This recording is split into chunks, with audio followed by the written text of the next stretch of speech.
Hey everybody, thanks for watching. I wanted to share with you a interesting and somewhat rare version of Omega Seamaster. This is the reference number 2261.80. This is a 41 millimeter quartz movement Seamaster Professional, member of the same family as the very common Bond watch, the 2531.80.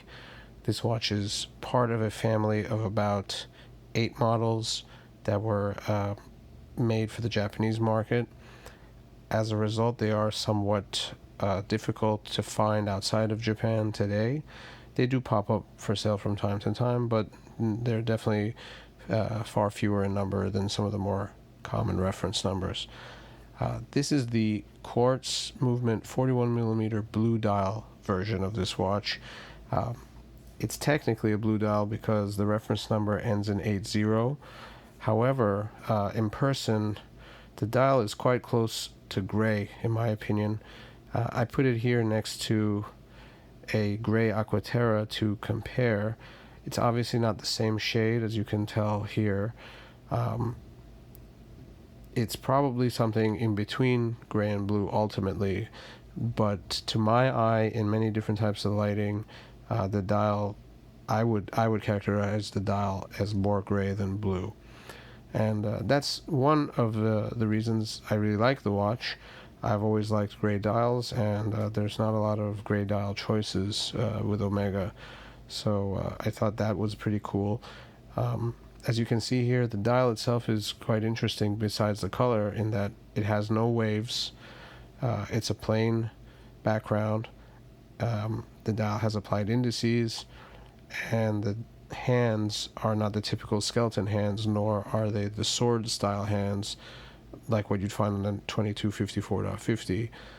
They're these somewhat unique stick hands, pretty similar to some of the versions of the Seamaster 120M, which was a smaller watch.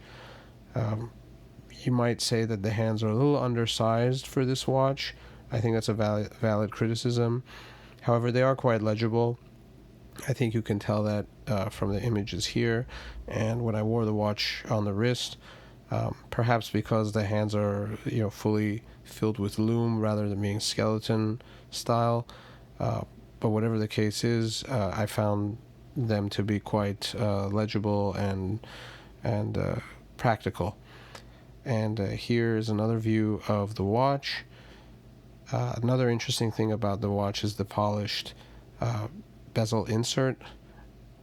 Most of the Seamasters of this era had the blue bezel insert, and to be honest, I never really paid attention to the polished bezel insert. In pictures, for some reason, it never looked that appealing to me, but in person, especially in combination with this dial, I thought it actually looked quite nice. I'm curious to hear what you think about this. As a fan of Seamasters, I appreciate any Seamaster that's a little bit rare and unusual, and such as this one. I hope to be able to feature a few more rare models on this channel as well. So thanks for watching.